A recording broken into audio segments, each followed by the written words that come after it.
lansia yang kami kasihi, lama kita sudah tidak berjumpa. Sudah beberapa bulan kami pun tidak menyapa ibu bapak sekalian dalam renungan harian.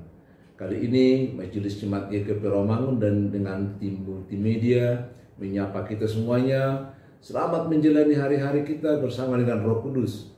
Mari kita semakin membuka hati dan pikiran kita supaya kita mau dan dapat mendengar suara Tuhan dan memilah-milah dari suara-suara lain yang kadang-kadang semakin bergema di dalam hati dan pikiran kita. Renungan kita untuk para lansia pada hari ini sesuai dengan almanak kita GKP diambil dari Ulangan pasal yang ke-15 ayat yang ke-7 sampai ayat yang ke-11. Saya akan membacakan untuk kita. Oleh karena itu siapkanlah Alkitabnya sambil saya baca. Kita boleh membaca, nanti ayat per ayat akan kita coba menjelaskan. Demikian dari Ulangan 15 ayat yang ke-7 sampai ayat yang ke-11. Jika sekiranya ada di antaramu seorang miskin, salah seorang saudaramu di dalam salah satu tempatmu di negeri yang diberikan kepadamu oleh Tuhan Allahmu, maka janganlah engkau menegarkan hati ataupun menggenggam tangan terhadap saudaramu yang miskin itu. Tetapi engkau harus membuka tangan lebar-lebar baginya dan memberi pinjaman kepadanya dengan limpahnya, cukup untuk keperluannya seberapa ia perlukan. Hati-hatilah supaya jangan timbul di dalam hatimu pikiran dursila. Demikian, sudah dekat tahun ke-7, tahun penghapusan hutang, dan engkau menjadi kesal terhadap saudaramu yang miskin itu, dan engkau tidak memberikan apa-apa kepadanya. Maka ia berseru kepada Tuhan tentang engkau, dan hal itu menjadi dosa bagimu. Engkau harus memberi kepadanya dengan limpahnya, dan janganlah hatimu berduka cita apabila engkau memberi kepadanya, sebab oleh karena hal itulah Tuhan Allahmu akan memberkati engkau dalam segala pekerjaanmu dan dalam segala usahamu. Sebab orang-orang miskin tidak hentinya akan ada di dalam negeri ini. Itulah sebabnya aku memberi perintah kepadamu demikian. Haruslah engkau membuka tangan lebar-lebar bagi saudaramu yang tertindas dan yang miskin di negerimu. Saya ulangi sekali lagi sebagai ayat kunci bagi kita. Ayat yang ke-11 bagian B dikatakan, haruslah engkau membuka tangan lebar-lebar bagi saudaramu yang tertindas dan yang miskin di negerimu. Ibu bapak para lansia sekalian, kalau kita mencoba membaca, meneliti ayat per ayat dari perikop ini, yakni Ulangan pasal yang ke-15. Ulangan pasal yang ke-15 ini memang menyeratkan, meminta kepada bangsa Israel agar mereka mengadakan penghapusan hutang setiap tahun Sabat. Artinya sekali 7 tahun, siapa yang berhutang di situ harus dihapuskan hutangnya. Di ayat yang ke-7, demikian juga dengan orang-orang yang miskin yang selalu ada. Jadi kalau ada orang miskin bangsa Israel di sekitar mereka, dan mereka minta bantuan kepada saudaranya yang ada di situ, maka mereka tidak boleh menutup tangan, apalagi menutup hati, karena itu adalah saudara-saudara mereka, di mana Tuhan membuat mereka bersaudara, di mana Tuhan menuntun mereka secara bersama-sama. Bahkan di ayat yang ke-8 dikatakan, bukan hanya membuka tangan lebar-lebar, tapi bila mereka juga minta pinjaman sebagai sesama bangsa, mereka harus memberi loh. Bahkan harus sesuai dengan kecukupan, harus sesuai dengan apa yang mereka minta, supaya saudaranya itu bisa hidup kembali. Ya, jadi jangan diperpolitisir. Misalnya gini, kan karena tahun ke-7 itu kan tahun pembebasan. Nah, kalau saudara kita datang tahun ke-5 misalnya meminjam, dia pinjam nanti kan tahun ke-7 jadi lunas.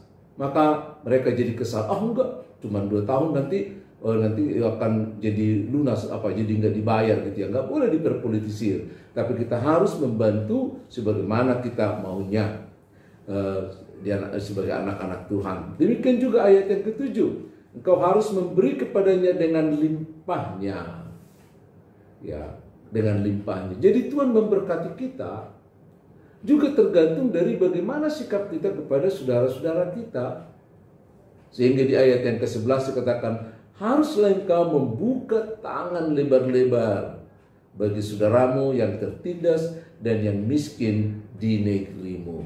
Maka kalau kita rangkum dari ayat yang ke-7 sampai ayat yang ke-11 itu mau menyeratkan kepada kita tentang etika atau cara kita menghadapi orang-orang yang miskin di tengah-tengah kehidupan kita.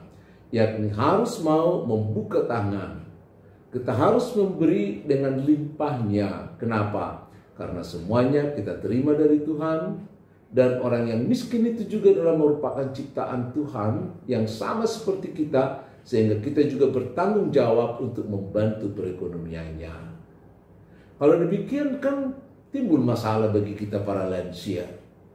Para lansia yang ada sekarang ini adalah orang-orang yang sudah tidak bekerja, sudah para pensiun. Kalaupun bukan pegawai negeri waktu dulu, mereka sudah tua, tidak berusaha lagi. Maka penghasilan tentu sudah tidak seperti dulu. Lalu gimana dong sikap kita? Ayo, bagaimana kita memikirkan cara ini? Ibu bapak para lansia, atau lebih tepatnya saudara-saudara para lansia, karena saya juga sudah menjadi bagian dari lansia sesuai dengan usia yang saya miliki sekarang. Kalau melalui penjelasan tadi, kepada kita diminta supaya tangan kita terbuka, membantu orang lain, khususnya orang miskin yang ada di sekitar kita. Tapi melihat keadaan dan kondisi kita sebagai para lansia, tentu keadaan kita sudah beda dengan 10 tahun yang lalu, bahkan mungkin 20 tahun yang lalu.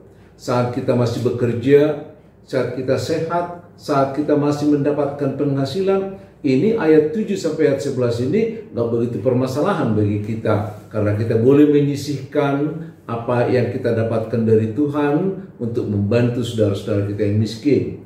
Tapi sekarang kita sebagai para lansia, tentu sudah memiliki persoalan lain, di mana kesehatan kita sudah semakin rapuh, dan tentu yang paling pasti lagi, di mana pendapatan kita juga sudah sangat jauh berkurang.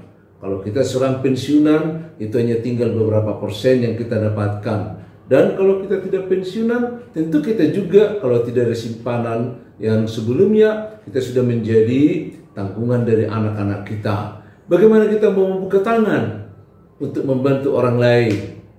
Ya, saudara-saudara, kalau yang muda diminta membuka tangan, tapi yang tua para lansia diminta juga bagaimana kita membuka hati. Karena hati yang terbuka kepada orang-orang miskin, sekalipun kita tidak mampu lagi membuka dompet kita, maka hati kita yang terbuka itu akan mampu membuka hati anak-anak kita, hati orang muda, di dalam doa, dalam penjelasan, supaya mereka jangan terlena di dalam menggunakan semua yang mereka dapatkan dari Tuhan tanpa berbagi dan membagi kepada orang-orang yang sangat membutuhkan sebagaimana kita baca tadi. Sekalipun kita orang tua tidak mampu lagi membuka dompet, membuka tangan, tapi bukalah hatimu. Karena hati yang terbuka akan mampu membuka hati orang lain. Bahkan semakin kita membuka hati orang lain nanti, anak-anak kita, keluarga kita, agar mereka terus-menerus menjalankan kasih kepada setiap orang, sehingga orang-orang yang miskin itu, yang tertindas itu mendapat keadilan. Pada saat kasih mengalir kepada orang-orang yang tertindas, di sanalah kasih dan keadilan bertemu dalam pengorbanan seperti yang dilakukan oleh Tuhan Yesus. Oleh karena itu kita sebagai para lansia, jangan kita patah semangat, jangan kita menjadi seperti tidak berguna. Kalau dulu kita boleh menghasilkan secara materi, tapi sekarang kita menghasilkan firman Tuhan yang lebih matang, yang menjadi semakin sepuh untuk membangun, membantu, membuka hati siapapun. Karena hati yang terbuka akan mampu membuka hati orang lain, apalagi keluarga kita. Shalom.